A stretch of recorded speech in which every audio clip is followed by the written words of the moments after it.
আমার একটা মেয়ের সাথে 5 বছরের রিলেশনশিপ ছিল। আমরা বিয়ে করতে চেয়েছিলাম কিন্তু বাড়ি থেকে মেনে নেয় না। এখন মেয়েটির বিয়ে ঠিক এবং কাবিননামাও হয়ে গিয়েছে, কিন্তু ঘরে তুলে নেয় নাই। মেয়েটা এখনো আমার সাথে কথা বলে, এতে আমার কি করা উচিত? দেখেন, আমি প্রত্যেকটা মেয়েকে বলবো, প্রত্যেকটা যুবককে বলবো, যে যাকে পছন্দ করবা সে তাকেই বিয়ে করবা। এটাই হচ্ছে রসুলের সুন্নাহ।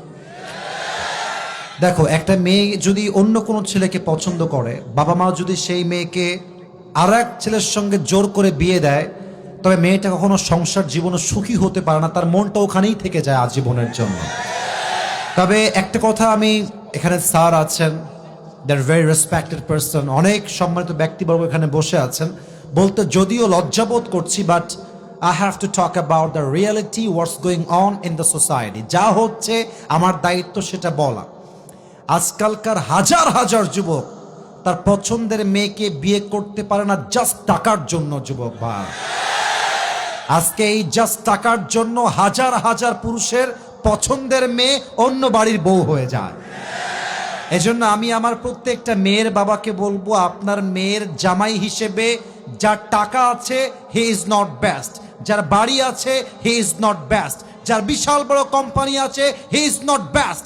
আপনার মেয়ের জন্য সবচেয়ে বেস্ট হচ্ছে সেই যুবক যে রাসূলের সুন্নাহ অনুযায়ী জীবনকে গড়েছে। আর আমি অবাক হয়ে যাই মেয়েদেরকে দেখলে। আমি সব মেয়েকে আবারও বলছি, আই রিপিট এগেন, আমি সব মেয়েকে এক পাল্লায় মাপি না, তবে বেশিরভাগ মেয়েরা they always look for better option. বোঝে নাই বাবু, মেয়েদের ভালোবাসা বিশ্বাস করলে সেই লেভেলে একটা বাস খাবা, বিশ্বাস রাখো আমার কথা। এরা তোমাকে বলবে কি জানো, তোমাকে ছাড়া আমি কাউকে বিয়ে করতে পারবো না, তোমাকে ছাড়া আমার কাউকে ভালোই লাগে না। ও মা, সেই মেয়ে টাকা পাইলে তোমাকে গুল্লি মেরে টাকলার সঙ্গে বিয়ের পিড়িতে বসে যাবে। এই জন্য বেড়ি মানুষের ভালোবাসায় বিশ্বাস করা বড় দায়। যুবক ভাইরা বলো, তবে সব মেয়ের পছন্দকে আমি এক পাল্লায় মাপছি না। নিঃসন্দেহে ভালো মেয়ে বাংলাদেশে অবশ্যই আছে। তো যেই যুবকটা প্রশ্ন করেছো যে বিয়ে হয়ে গেছে, সব কিছু ওকে হয়ে গেছে, আমি বলবো সোনামণি, এটা ভুলে যাও। নেক্সট বেটার অপশনকেই তুমি খেয়াল করার চেষ্টা করো। जो मिल गया उसी को मुकद्दर समझ लिया और जो खो गया उसे मैं भुलाता चला गया। That is the essence of all the success and goodness that you will get in your life. Whatever you are getting is the best for you. যা পেয়েছেন এটা আল্লাহর পক্ষ থেকে আসছে, আর যে ছেড়ে গেছে আমার জন্য ছিলই না। যুবক ভাইরা, এজন্য আমি বলবো, দুনিয়াতে মেয়ে মাত্র একটাই নাই রে বাবা, আরো আছে। তোমাদের সমস্যা হচ্ছে এক মেয়ের দিকে চোখ গেলে ভাবো যে ইসসে জ্যাদা খুবসুরত আর কোই ভি नहीं हो सकते। বাবু, তুমি হচ্ছ কুয়ার ব্যাং। কুয়ার পানিতে লাফ দেয় আর ভাবে যে এর মতো গভীর পানি আর কোথায় হতে পারে। ওই কুয়ার ব্যাং সমুদ্র জানে না। তা তুমি সিরাজগঞ্জে থেকে ওই মেয়ের পাল্লায় পড়ে জীবনটাকে নষ্ট করে দিও না। কোন মেয়ের জন্য আমার ক্যারিয়ার নষ্ট হবে না। মাথায় রাখতে হবে, আমি পুরুষ মানুষ, আমার মনটা পাথরের মতো শক্ত। এই পাথরে আঘাত করা যায়, বাট এটাকে ভেঙে দেওয়া যায় না। যুবক ভাই, অতএব যেই মেয়ে তোমাকে ছেড়ে আর এক ছেলেকে বিয়ে করে ফেলেছে, ওইটা ভুলে যাও, ওইটা বাদ দিয়ে দাও। তুমি তোমার জীবনে ক্যারিয়ারে সফল হও, এরকম কয়েক লাখ মেয়ে তোমাকে বিয়ের জন্য লাইন ধরে দাঁড়িয়ে যাবে। অতএব যেই মেয়ের বিয়ে হয়ে গেছে এর সঙ্গে কথা বলা যাবে না।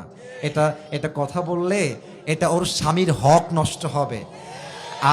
আর আমার স্যার এখানে অনেক মান্যগণ্য ব্যক্তিরা আছেন, আমি একটা কথা পুরুষ হয়ে বলছি, স্বামীরা সব সহ্য করতে পারে, বউয়ের সব অন্যায় মাফ করে দিবে। বাট বউ যদি পর পুরুষের সঙ্গে কথা বলে, খোদার কসম, পুরুষের ব্যক্তিত্ব এত শক্ত, পুরুষ নারীর সব অন্যায় মাফ করতে পারে, পর পুরুষের অন্যায় কখনো মাফ করতে পারে না। এজন্য যে প্রশ্ন দিয়েছো সেই মেয়েকে তুমি আজকে সোজা ব্লক হয়ে যাবে। বলবা, তুমি যেই দিন কবুল বলেছো সেই দিন তুমি আমার কপাল থেকে দূর হয়ে গেছো। এখন থেকে তোমার রাস্তা ভিন্ন, আমার রাস্তা ভিন্ন।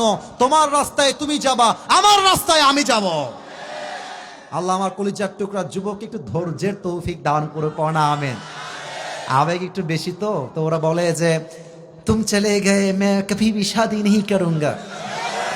আমার জীবনে একটাই মানুষ হারিয়ে গেছে বেটা, সে তো বিয়ে করে স্বামীর সঙ্গে এনজয় করছে, তুমি সিঙ্গেল থেকে কষ্ট পাবা কেন? সে এনজয় করবে, তাকে দেখে জেলাস হওয়ার দরকার নাই।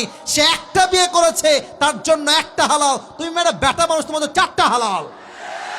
ও একটা করবে, তুমি চারটা বিয়ে করে দেখাই দিবা যুবক ভাই। আল্লাহ যুবকদেরকে শক্তি দান করুক, পড়েন সবাই আমেন।